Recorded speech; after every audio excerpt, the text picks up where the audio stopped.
रामकृष्ण हरी. मी प्रिया. माझ्या चॅनलवर तुमचं खूप खूप स्वागत आहे.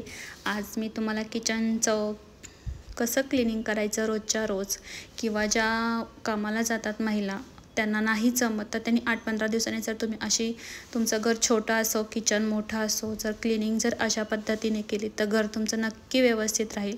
तर इथे माझा वट्टा व्यवस्थित सगळं क्लीन करून झाला आहे. देवाला नैवेद्यसुद्धा मी काढलेला आहे. तर आता मला किचन क्लिनिंग करते आणि हे माझं रोजचं रुटीन आहे.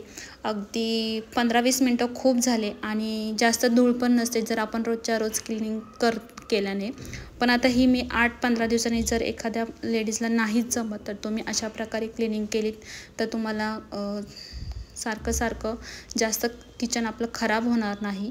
आता सगळ्यांकच असं कॉमन असं ट्रॉल्या नसतात किंवा हे नॉर्मल किचन पण कडाप्यांचं असतं, तर त्यांनीसुद्धा अशी जरी क्लिनिंग केली तरीसुद्धा आपलं किचन खूप छान राहील. आणि आता विशेष म्हणजे प्रत्येकाच्या किचनमध्ये खिडकीही असतेच आणि खिडकीमध्ये खूप धूळ येते, कारण की आपण कंटिन्यू तिलाच उघडी ठेवलेली असते, बंद ठेवत नाही, कारण की किचनमधला धूर बाहेर जावं म्हणून. आता सगळ्यांकडे माझ्यासारखंच सगळ्यांकडे चिमणी हा प्रकार नसतोच.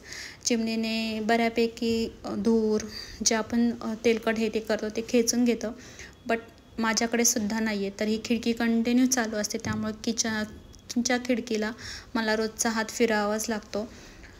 आणि मी ही रोज खिडकी छान अशी ओलसर कपड्याने रोजची पुसते आणि संध्याकाळी किचन झाल्यानंतर एकदा वट्टा पुसून झाल्यानंतर पुन्हा एकदा मी हात फिरवते, म्हणजे ती जास्त तेलकट होत नाही आणि चिकटा बसत नाही. आणि जर तुम्ही 15-20 दिवसांनी जर बघायला गेलात तर तशी क्लिनिंग होत नाही आपल्याकडून. मग ते डागं पडल्या मग घासा, त्यापेक्षा रोजच्या रोज एक हात मारल्यानंतर आपली खिडकी अगदी मस्त राहते. तर आता इथे खिडकी माझी तुम्ही पाहत असाल किती मस्त चमकते आणि मी एक हात ओलसर कपड्याने पुसली. त्यानंतर मग माझं खिडकी पुसून झाल्यानंतर कालच्या व्हिडिओ तुम्ही पाहिलाच असेल मी फ्रीजची क्लिनिंग, त्याचबरोबरचा हा दुसरा पार्ट मी लगेचच क्लिनिंग करत होते, पण म्हटलं एकदम व्हिडिओ टाकायचा म्हटल्यावर खूप मोठा व्हिडिओ होईल. तर इथे मी आता ट्रॉल्या पुसणार आहे आणि किचन वाटा माझा पूर्ण व्यवस्थित क्लीन झाला आहे. तर आता मी ट्रॉल्या पुसून घेणार आहे. ट्रॉल्यासुद्धा नॉर्मल आपला ओलसर कपड्यानेच मी पुसून घेणार आहे ते. आणि रोजच्या रोज आपण स्वयंपाक करताना घाई गडबडीत एखाद्याच आपला हात लागतोच. मसाल्याचा डबा काढ, पिठाचा डबा काढ, अशा गोष्टी होतच असतात. तर त्याने आपला हात तिकडे तिकडे लागतातच. तर रोजच्या रोज आपण ही क्लिनिंग केली ना तर आपले ट्रॉल्या आहेत, किंवा तुमच्याकडे जर ट्रॉल्या नसतील तर डबे असतात, तर ते डबेसुद्धा मोठमोठे पुसले ना, जे लागणारे असतात कंटिन्यू, तर ते पुसले ना तर व्यवस्थित नव्यासारखे राहतात. आणि हे माझं रोजचं रुटीन आहे. मी नेहमी म्हणजे रोज सकाळी 10 ते 11च्या या दरम्यान माझं पूर्ण स्वयंपाक झाल्यानंतर मी रोजच्या ट्रॉल्या पुसून घेते. आता हे मी नवीन माझ्यासाठी नाही, मला जास्तीत जास्त 10 मिनटं किचनमध्ये खूप होतात, कारण की किचन पण माझं छोटंच आहे, पण सगळ्या जागी व्यवस्थित जागच्या जागी असतात आणि रोजची क्लिनिंग असल्यामुळे जास्त काही डाग हे ते पडलेली नाही आहेत. त्यामुळे हा रोजचा कपडा मी फिरवते आणि जेव्हा डीप क्लिनिंग करायला जातो तेव्हा मला खूप सोपं पडतं. सांगायचा उद्देश असाच की रोजचा हात फिरवला ना की आपलं किचनसुद्धा व्यवस्थित राहतं. आणि मेन म्हणजे आपण वस्तू ह्या एकदाच करतो, त्यामुळे नीटनेटक्या ठेवलं तर ते आपल्याला वर्षानुवर्ष चांगलं टिकल. आणि किचन क्लिनिंग करत असताना आपल्या वस्तू इकडं तिकडे होतात, तर तेही लक्षात ठेवायचं रोजच्या रोज, की एखादं भांडं इकडं तिकडे सरकलं की ती सवय चांगली लागते आपल्याला. एखाद्या वेळेस जर वाट्या आहे ते सरकलं तर व्यवस्थित जागच्या जागी ठेवायच्या, जेणेकरून ती आपल्याला सवय लागते. जर आपणच ती सवय नाही लावली तर मग दुसऱ्यालासुद्धा तीच सवय लागते. आता छोटीला पण मी तीच सवय लावते की तिने ग्लास उचलला फॉर एक्झाम्पल, तर तिने तो जागच्या जागीच ठेवला पाहिजे. तर ही सवय लागली की त्यांना ती सवय लागते. तर तिलासुद्धा ती सवय लावलेली आहे मी. ट्रॉल्यासुद्धा उघडताना व्यवस्थित, म्हणजे ही वस्तू आपण सारख्या करत नाही, तर कधी वर्षानुवर्ष टिकण्यासाठीच ह्या गोष्टी करत असतो, तर त्यांची केअर करणं पण गरजेचं आहे. आणि आता माझ्या ह्या ट्रॉल्यांना जवळजवळ 4-4.5 वर्ष झालेत, अजूनही नवीनच्या नवीन कुठेही असं खराब झालेल्या नाही आहेत. फक्त मिठाचं जे मीठ ठेवली होती तिथं थोडीशी गंजल्यासारखी झाली, पण तिथून मी मीठ ठेवत नाही. असं म्हणतात की पावसात जर मीठ ट्रॉल्यांमध्ये ठेवलं की ते गंजलं जातं ओलसरपणा लागल्यावरती, काय माहीत तो रिझन आहे का, मला कोणीतरी बोललं होतं.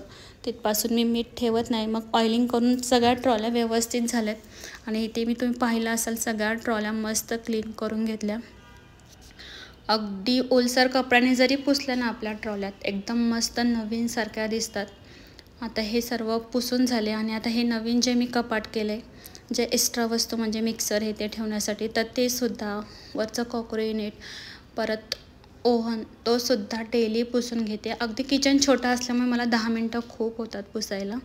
आणि काचेच्या वस्तू थोड्याशा व्यवस्थित पुसून घेते मी, कारण काचेवर एखादा डाग पडला की तो मग ओलसर कपड्यानेच पुसायचा आणि छान अगदी हलक्या हाताने. जास्त धासधूस केली की मग आपल्यालाच भीती असते काच फुटण्याची. तर व्यवस्थितपणे त्या गोष्टी करायच्या, कारण की माझ्याकडून एकदा ही काच फुटली गेलेली आहे, आपटली गेली जोरात, त्यामुळं काच फुटली. आणि हे लोक जे फर्निचरवाले छोट्या छोट्या गोष्टींसाठी आपल्याकडे येत नाहीत, त्यामुळं केअरफुली ह्या सगळ्या गोष्टी कराव्या लागतात. तर व्यवस्थित मी पुसून घेते रोजच्या रोज. आणि हे कपाट जे आहे हे तर रोजचाच मला हात लागतो, कारण मिक्सर असतो, मिक्सरची कुकर, चॉपर आणि तांदळाचा डब्बासुद्धा इथेच आहे. तर रोजचं असं हातबोट लागतो आणि हे रोजची क्लिनिंग करणं गरजेचंच आहे. आणि जेवढी रोज क्लिनिंग करू ना, आता सगळ्याच लेडीजला नाही जमत, पण आता मी घरीच असते तर आम्हाला सवय लागली आहे. पण जे ऑफिसमध्ये ज्या महिला आहेत त्याने 8-15 दिवसांनी जर आपलं किचन असं रोजच्या रोज पुसून ठेवलं 15 दिवसांनी, तर खरंच खूप नव्यासारखं वाटतं. आम्ही डेली पुसतो ना, जेव्हा क्लिनिंग पूर्ण होते अख्ख्या घराचे, आता मी नुसतं किचन दाखवते, पण जेव्हा पूर्ण घर क्लीन होतं ना, तर खूप भारी वाटतं आणि आपल्या मनालासुद्धा भारी वाटतं आणि आपल्या घरामध्ये एक पॉझिटिव्ह वाईब येते जेव्हा आपण पूर्ण क्लिनिंग करून झाडून पुसून ठेवतो तेव्हा. तर सांगण्याचा उद्देश आहे की जर अशा प्रकारे जर क्लिनिंग केली ना, तर आपल्या घरात एक चांगलं वातावरण निर्माण होतं. आणि मुलांच्या समोर अशा क्लिनिंगच्या गोष्टी केल्या ना, तर आरूसुद्धा माझी म्हणते, मम्मा मी करू का, म्हणजे त्यांच्यासमोर की त्यांनाही कळते की क्लिनिंग केल्यावर किती तिलाही तीच सवय लागलेली आहे. तिच्या वस्तू खूप छान व्यवस्थित ठेवते. आणि हे आपल्यासाठी, आपल्या घरच्यांसाठी सुद्धा खूप असते. आणि स्पेशली म्हणजे आपलं किचन हे मात्र एकदम छान असलं पाहिजे, कारण की तिथं आपण अन्न शिजवत असतो.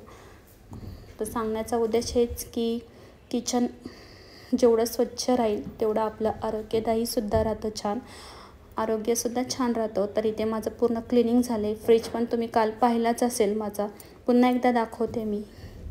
फ्रीज माझा कालचा व्हिडिओ तुम्ही पाहिलाच असेल माझा. तर अशा प्रकारे रोजचं हे आहे की प्रत्येक गोष्ट जागच्या जागी ठेवायची आणि सर्व क्लीन.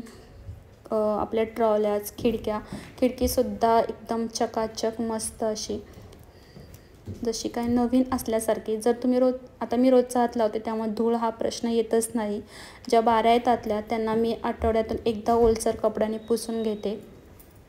त्यांना सहसा जास्त मी हे करत नाही, झटकते त्यांना कोरड्या कपड्यांनी आणि आठवड्यातून एकदा ओलसर कपड्याने पुसते. आता हे बाकी सर्व क्लीन करून झाले व्यवस्थित आणि तुम्ही पाहत असाल कसं मस्त भारी नवीन असल्यासारख्या वस्तू दिसतात. आणि मी आशा करते की तुम्हीसुद्धा अशा प्रकारे तुमच्या घरची क्लिनिंग केलीत तर अगदी छान वाटेल तुम्हालासुद्धा. आणि हे दाखवते, हे तुम्ही पाहत असाल ट्रॉल्यांची जी पट्टी आहे तीसुद्धा मी रोजच्या रोज क्लीन करते, कारण तिथेसुद्धा खूप धूळ असते. एकदम प्लेन असा ओलसर कपडा फिरवला ना की आपल्या नवीन असल्यासारख्या ट्रॉल्या दिसतात, कारण ह्या वस्तू आपण एकदाच करत असतो. पुन्हा एकदा हे मी सांगते. तर अशा प्रकारे मी रोजच्या रोज माझं किचन क्लिनिंग करते. आणि इथे माझे बस्करं आहेत. मगाशी सांगायचं राहिलं, जेवताना आरू आणि तिचे पप्पा घेतात.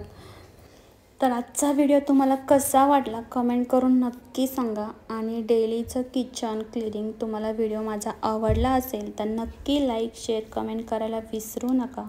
पुन्हा भेटूया अशाच एका व्हिडिओसोबत. तोपर्यंत बाय. आणि हो, कमेंट करायला विसरू नका. Bye bye.